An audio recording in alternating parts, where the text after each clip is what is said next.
మరి అదే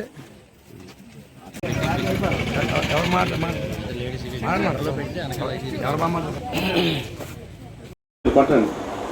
అలాగే 2013 భూ హక్కు చట్టం కొట్టండి వస్తుంది. అందరూ తెలిసిన విషయం ఇది.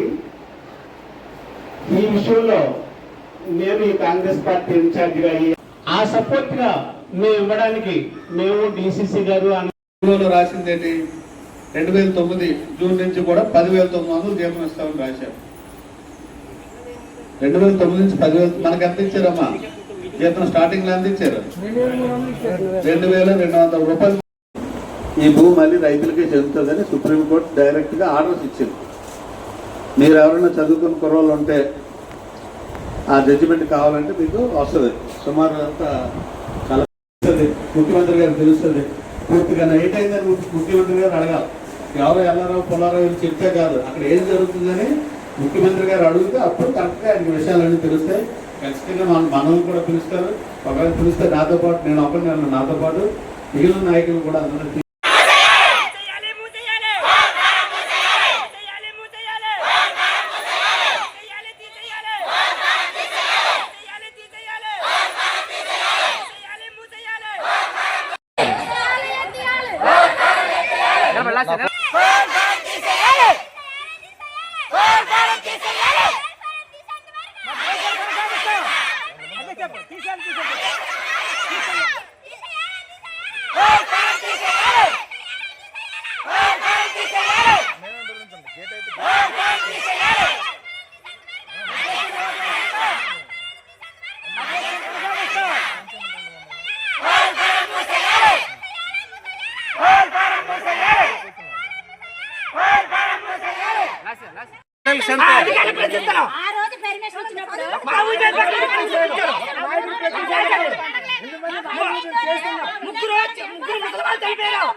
నా పేరు కోట సన్యాసరావు అండి. నేను సీడిపాలెం గ్రామం నుండి వచ్చాను. నేను జేఎస్డబ్ల్యూలో మాది ఇంచుమించుగా 7 ఎకరాల భూమి కోల్పోయాను. మాకు 2008వ సంవత్సరంలో పర్లాకిమిడి తీసుకెళ్లారండి ఉద్యోగ నిమిత్తం. మాకు ఒక 6 నెలలు ట్రైనింగ్ ఇచ్చారు జేఎన్టీయూ అనే ఒక ఇన్స్టిట్యూట్లో ఒరిస్సాలో. మాకు 6 నెలలు అయిపోయిన తర్వాత అప్పుడు మన దివంగత ముఖ్యమంత్రి వైఎస్ రాజశేఖర రెడ్డి చనిపోయారు. అప్పుడు మాకు జనవరి నెల అనుకుంటా, ఆ నెలలో మాకు పర్లాకిమిడి నుండి తీసుకొని వచ్చారు హాలిడేస్ అని. తర్వాత ఏ ట్రైనింగ్ లేదు, ఏది లేదండి. అలా 2023వ సంవత్సరం వరకు ఎంతో కొంత శాలరీ వేస్తే అలా నడిపించారు. తర్వాత ఏం చేశారంటే ఎవరి డబ్బులు వాళ్ళ అకౌంట్లో మా తల్లిదండ్రులకి 62 సంవత్సరాలు అయిపోయిందని ప్రతి ఒక్కరికి రిటైర్మెంట్ ఇస్తారండి. అది ఎంతవరకు కరెక్ట్ అని మేము అనుకోలేము. ఎందుకంటే మా పిల్లలకి ట్రైన్కి తీసుకెళ్ళి తల్లిదండ్రులకి రిటైర్మెంట్ ప్రకటించారంటే ఇది ఎంతవరకు న్యాయం అనేది మేము ప్రభుత్వానికి అడుగుతున్నామండి ముఖ్యసూటిగా. ఎందుకంటే మా భవిష్యత్తు జిందాల్ కంపెనీ ఆడుకున్నది.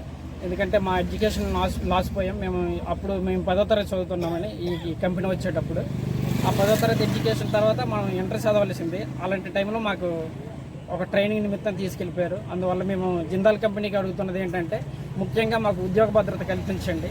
ఎందుకంటే ఇప్పటికే చాలా లాస్ పోయాం. ఎందుకంటే చదువులు లేవు. ప్రతి వాళ్ళకి ఇంచుమించుగా మా ఏజ్ వాళ్ళు చాలామంది వెళ్ళాము. అందరికి కూడా అలాగా మా తల్లిదండ్రుల పేరు ఉన్న ఉద్యోగస్తులందరినీ ఏం చేశారంటే రిటైర్మెంట్ ఇచ్చారు. అందువల్ల ప్రభుత్వాన్ని కోరుకుంటున్నది ఏమంటే మేము నిరక్షరాస్యులుగా తయారు చేసింది ఈ జిందాల్ కంపెనీనండి. మమ్మల్ని ఇప్పటికైనా ఉద్యోగ భద్రత కల్పించాలని మేము ప్రభుత్వాన్ని కోరుకుంటున్నాం. తీసుకున్నాను కానీ మీకు న్యాయం చేస్తాం, ఇంటికో జాబ్ అని అన్నారండి. పట్టాకో జాబ్ అన్నారు, ఇంటికో జాబ్ అన్నారు. 10 సెంట్లు పోయినా మీకు జాబ్ ఇస్తామనేసి అప్పుడు మాట ఇచ్చారండి. మళ్ళీ సేల్ ఇస్తానన్నారు, మీకు జాబ్లు ఇస్తామన్నారు, ట్రైనింగ్ పంపిస్తానన్నారు. ట్రైనింగ్ పెట్టి పంపించారండి. ఒక 6 నెలలు ట్రైనింగ్ పంపించేసి మళ్ళీ ఇక్కడ తీసుకొని వచ్చేసి ఇప్పుడేమో 60 సంవత్సరాలు అయిపోయిందని రిటైర్ అనేసి జాబులు సంవత్సరం అయిందని జాబులు ఆపేశారు. జీతాలు ఇవ్వలేదు పిల్లలకి. మరి ఇప్పుడు జాబులు లేవు, ఏమీ లేదు. భూములు మరి ఏకం తోటలో తీసేశారు, తోటలు లేవు, కాసిన పంట అంతా తీసేశారండి. మరి ఇప్పుడేమో పిల్లలు జాబులు వస్తున్నాయి కదనేసి మేము కంపెనీ రావాలని మేము ఆశపడుతున్నామండి. వద్దని మేము అనలేదు. కంపెనీ వస్తే మా పిల్లలు బాగుపడతారు, మా గ్రామం బాగుంటుంది, అందరికీ ఉద్యోగాలు వస్తాయని మేము ఆశపడి భూమిని ఇచ్చామండి. అది కాదన్నామండి ముందు. మీకు జాబ్ ఇస్తాం కదా, ఇంటికి మీకు న్యాయం చేస్తామని అప్పుడు చెప్పారండి. ఇప్పుడు 16 సంవత్సరాలు అయ్యింది. ఆ కంపెనీ వాళ్ళు ఎవరు మాకు న్యాయం చేయలేదు, ఎవరు రాలేదండి. ఆ జీతం అనేదే కొద్దిగా మాకు ఇచ్చారు. ఇప్పుడు ఆ జీతం సంవత్సరం అయింది, జీతం ఆపిస్తారు. ఇంకా సాగొక్కులు ఉన్నాయి, మరి ఆ సాగొక్కులు మరి న్యాయం చేయాలా. మరి కంపెనీ వస్తే మరి ఆ సాగొక్కులన్నీ అవన్నీ మరి మాట ఇచ్చినవి, అప్పుడు మాట ఇచ్చినవి అన్నీ ఇల్లిపోతే ఇల్లు అన్నారు, బోరిపోతే బోర్ అన్నారండి. మరి అన్నీ ఆర్డీ ఆఫీసులో అన్నీ చెప్పారు. వాళ్ళు చెప్పేసి మాకు చెక్కులు ఇచ్చారండి అప్పుడు ఫస్ట్లోని. డబ్బులు అయితే లేవు కానీ తోటలు పోయి మనం బాధపడుతున్నాం రైతులని. అయితే ఇప్పుడు తోటలు పోయినా భూములు పోయినా ఇప్పుడు జాబ్ అన్నారు, ఆ జాబులు ఆపిస్తారు. ఆ జీతాలు మరి భూమి తీసుకున్నప్పుడు మాకు న్యాయం చేయాలి, జీతాలు ఉద్యోగాలు ఉండాలా. మా పిల్లలకు ఉద్యోగాలు ఉంటే ఆ భూమి మీదకి రావాలండి, లేకపోతే మటుకి భూమిని బియ్యము మరి మాకు రైతులకి మటుకి న్యాయం చేయాలని ఇది మాట. పత్రికలో వచ్చింది ఇలా మన రైతుల్ని, నష్టపోయిన రైతులు అందరూ సుమారు అందరూ కూడా 180 మంది గిరిజనులు హరిజనులు ఉన్నారు. అందరూ కూడా మనం ఎవరికైనా ఏం చేస్తా ఉన్నాం? ఈరోజు అలా చేసేవాళ్ళు అయితే ఎప్పుడో మన భూములు మనం దున్నుకొని లాక్కొని చేసుకుంటాం కదా. ఈ రోజుకి కూడా అంత సానుకూలంగా ఉన్నాయో దున్నుకుంటూ ఉన్నాం, మిగిలిన మీద మనం కూడా వెళ్ళలేదు. కాబట్టి మీకు న్యాయం జరిగే వరకు మీతో పాటు నేను ఉంటాను. అలాగే మిగిలిన ప్రజాప్రతినిధులను కూడా మీతో పాటు ఉంచుతాను కూడా. ఎమ్మెల్యే గారు అందరినీ కూడా మన తరపున పోరాడేటట్టు నేను మాట్లాడి మీ అందరికీ న్యాయం చేసేటట్టు వాళ్ళందరూ కలిసి కూర్చొని మీకు న్యాయం చేయడానికి నేనైతే ముందే ఉంటాను. అలాగే చాలా మందికి చెప్తా ఉన్నాను, ఈరోజు అవకాశం వచ్చింది కదా. ఏజెంట్లు అంటున్నారు, ఎవరు ఏజెంట్ల కింద తయారు చేశారంటే ఏజెంట్లు ఉన్నారండి. ఎవరన్నా కానీ ఒక డీపట్ట హోల్డర్ని కానీ ఎవరినన్నా కానీ షేర్లు తీసుకోవడానికి తీసుకెళ్తే లక్షకి 5,000 రూపాయలు అట్టాలి. తీసుకెళ్ళిన అతను కంపెనీ వాడికి 10,000 రూపాయలు, కంపెనీ వాళ్ళకి లక్షకి 10,000 ఇచ్చేయాలి. ఈరోజు ఎవరికైనా 3 ఎకరాలు ఉందనుకోండి, ఎంత పోతుంది? సుమారు 90,000 రూపాయల కమిషన్లు తీసుకొని ఎవరైతే హరిజనులు గిరిజనులు ఉన్నారో మనమే తీసేసుకున్నాం. ఏవి షేర్ల డబ్బులు మరి మీరు తీసుకోకపోతే మీకు రావని చాలా మందికి అయితే నేరుగా అకౌంట్లో డబ్బులు వేసేసిన పరిస్థితి ఉన్నాయి. అది కూడా మనమేం లెటర్ పెట్టలేదు, అలా ఒక ప్రింటెడ్ ఫార్మ్ తెచ్చారు. ఇది మాకు షేర్లు అక్కర్లేదు, మాకు డబ్బులు ఇచ్చేయండి అని. దాని మీద మన వాళ్ళు అందరూ కూడా 180 మంది చదువు రాదు, మనం వేలుముద్ర వేసి మన అకౌంట్లో డబ్బులు వేసారు. అలాగే ఉద్యోగాలు మాకు అక్కర్లేదు అన్నది కూడా ఒక ప్రింటెడ్ ఫార్మ్ పెట్టి దాని మీద సంతకాలు పెట్టించుకొని ఉద్యోగం డబ్బులు వేసారు.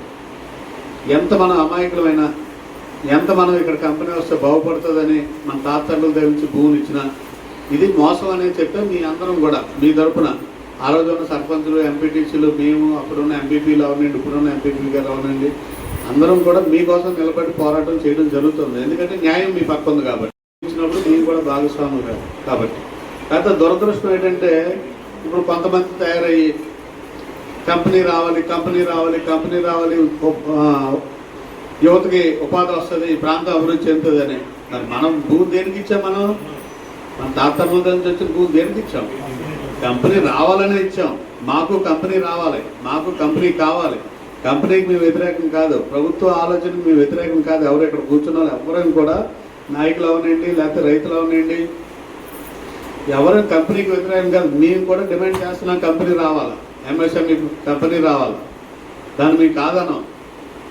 కాకపోతే రైతులకు ఏదైతే హామీలు ఇచ్చారో అవన్నీ పూర్తిగా నెరవేరలేదని గౌరవ పెద్దలందరి దగ్గరికి కూడా గత ప్రభుత్వంలో తిరిగి చెప్పాం, ఈ ప్రభుత్వంలో కూడా తిరిగి చెప్పాం. కానీ రైతుల పట్ల పూర్తి స్థాయిగా మరి మనకైతే మద్దతు అయితే రాలేదని ఒక బాధ అయితే ఆవేదన అయితే ఉంది. ఎందుకు ఇలాగ ఆలోచన చేస్తున్నారు? ఈరోజు ఒక కార్పొరేట్ కంపెనీకి ఎందుకు పెద్దలందరూ కూడా వాళ్ళ మాట ఎందుకు అంటున్నారు, మన రైతుల మాట ఎందుకు వినడం లేదు అన్నది అయితే బాధ అయితే ఉంది. ఈరోజు చూసాం మనం, మీరందరూ కూడా ధర్నాకి వెళ్దాం అనుకుంటే పోలీసులు మరి అడ్డేయడం చూసాం. చాలా దురదృష్టం. ఈరోజు ఎవరైనా శాంతియుతంగా మనంతటా మనకున్న నిరసన, మనకున్న కష్టం చెప్పుకుండేది